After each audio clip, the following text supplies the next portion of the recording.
Hello everyone, my name is Roy Jafari and I would like to welcome you to another video. In this video, we are going to talk about the concept of clusterability. Of course, this name may sound strange to you, and that's what we are going to cover in this video. We're going to learn what clusterability is and how it is relevant and important in our clustering analysis. Alright, let's look at the slides.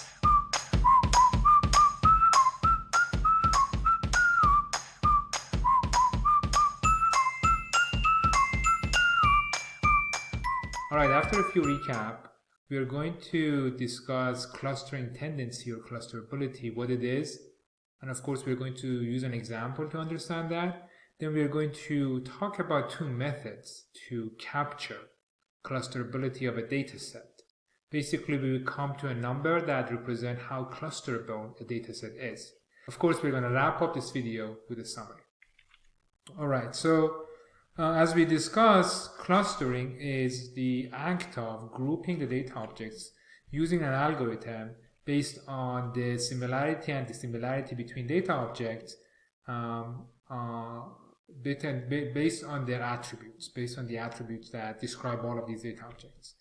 And for instance, here we have clustered these 20 data objects into 3 clusters. And here we have clustered the same data objects into 2 clusters, right?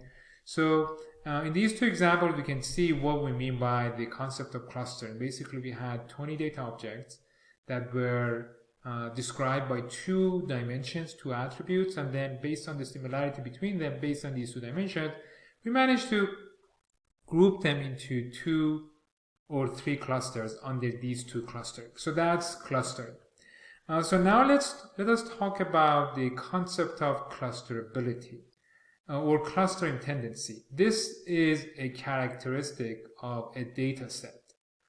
Clusterability is something that is inherent about a data set, a population of data objects that are described by the attributes that we want to cluster them with, right? So it's not something about an algorithm or anything else. It's a characteristic of a data set. A data set either has clustering tendency, or it is clusterable, or it doesn't. And the reason that is important in the clustering analysis is the most famous algorithm that we use for clustering, and it's a very scalable and really good algorithm, k-means. It's a heuristic algorithm, and if you give it some data, it's going to output some clusters. And the fact that it outputs some clusters doesn't mean that the clusters are meaningful or significant. Because its job to cluster, I don't know, this data object into 3 clusters, it's going to do the job the best possible it can, but it doesn't mean that the clustering is significant.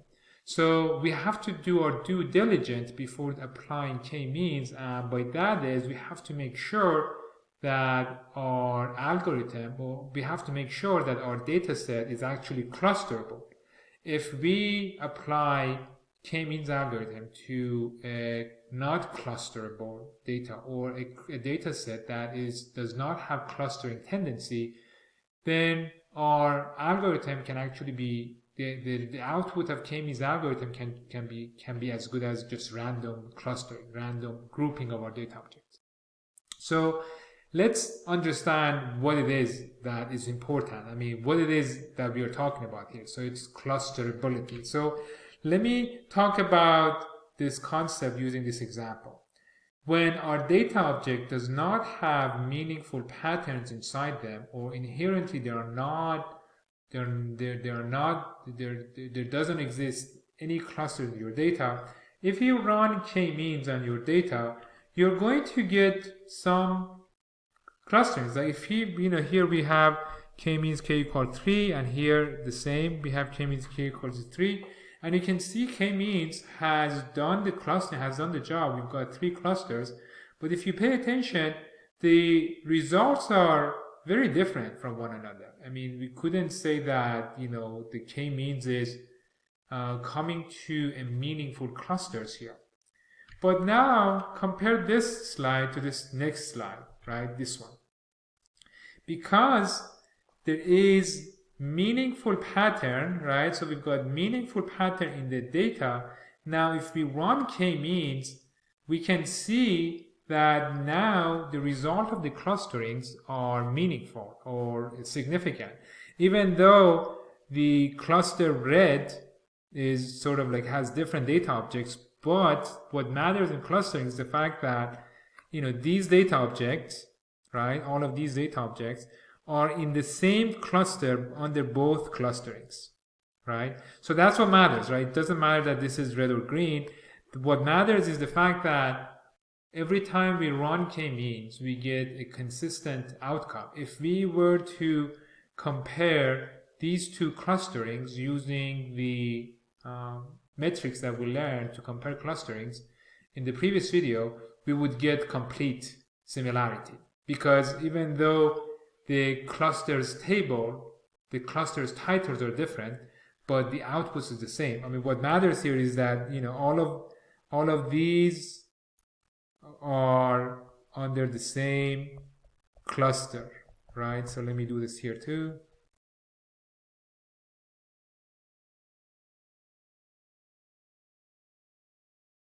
So the coloring is insignificant.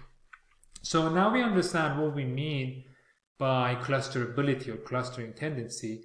And of course, here we use a 2D data set just because we wanted to understand this. And of course, if we just had 2 dimension, we wouldn't need algorithmic way of doing clustering. We would have just done what we did here. We could just like see the clusters with our eyes. But that's not the case most of the time. We have more than 2 dimensions, and for those cases, we're going to need a, you know, scalable way to go about this. And the scalable way, there we've got 2 of them. And the first method that we can use for a scalable way to figure out if our data set is clusterable or not is Hopkins statistics. Hopkins statistics has a null hypothesis, and the null hypothesis is that your data is homogeneous, meaning that there are not groups in your data. And the alternative hypothesis is that it's non-homogeneous or heterogeneous data set. The way you go about doing this statistics, doing this test, is by selecting 2 random sets. The first random set you're going to be selecting, M, is going to be M data objects from your data objects, from your data points, right? So you're going to, let's say you've got N data objects in the data set you want to check its clusterability. So you select M, which is, of course, M is smaller than N. You select M of them. And then you also select another random set, which is going to be N numbers in the space of the data object. So the difference between the first random set is that the members of that random set is a part of the data object. The second one is that the members of the random set is not necessarily a member of the data set. It can be anything, as long as the values are within the space of the data object. And based on that, you will get an answer based on if your data object is, if your data set is clusterable or not. The best way we can actually learn this is by looking at an example. I mean, like always, examples are great. So let's look at an example here. So this is our data objects. This is our data set. So, right, this is our data set D. And we've got 20 data objects, right? So first thing we need to do is to select M. Let's say we want to select 5 random data objects, right? So our xi are going to be, we have to choose 5 members of the data objects as random samples of the data. So let's say we select these. This is randomly. I selected them randomly when I was creating this slides. I mean, it is random, but if you watch this video over and over again, of course, it's going to be the same thing. But imagine this is a random selection, which is a random selection. And then, once we selected xi, we need to also select yi.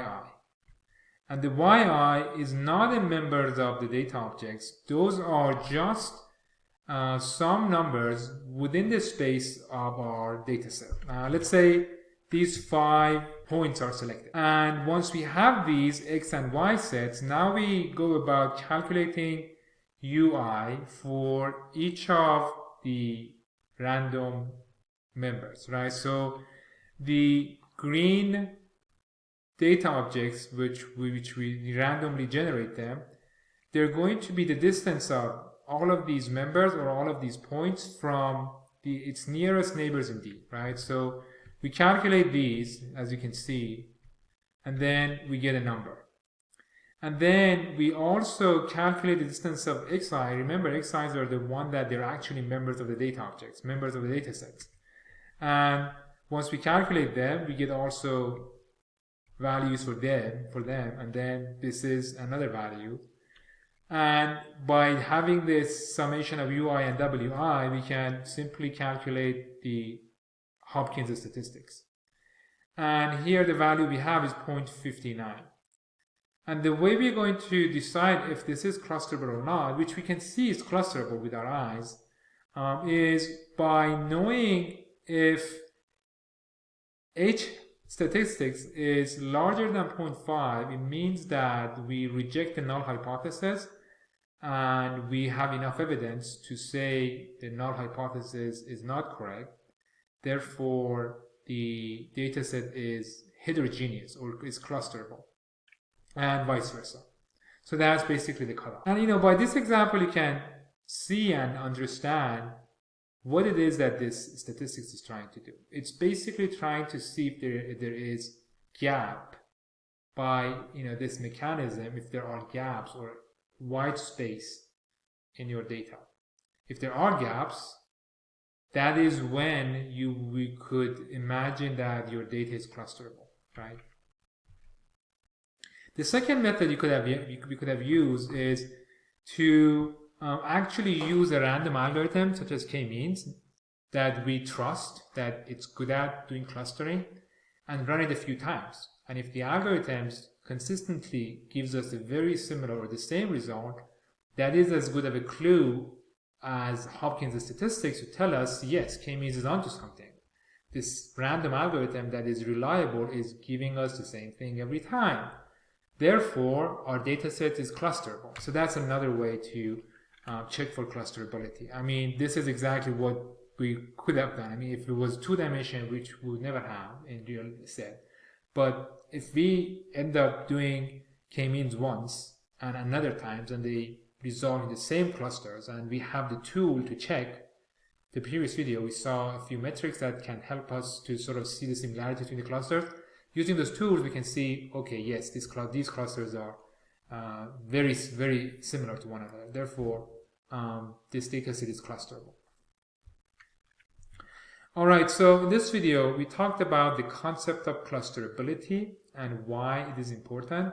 In short, when we use random algorithms such as k-means most often, we have to make sure that our data set is actually clusterable. If it's not clusterable, k-means is not doing anything for us. It's basically, grouping the data objects randomly. And we should know that. And that's why we check for clusterability. And we talked about 2 different methods that we can go about doing this. We talked about Hopkins statistics, and also we talked about how we would just run a few times a random algorithm and compare the results to see if our data set is clusterable. Until the next video.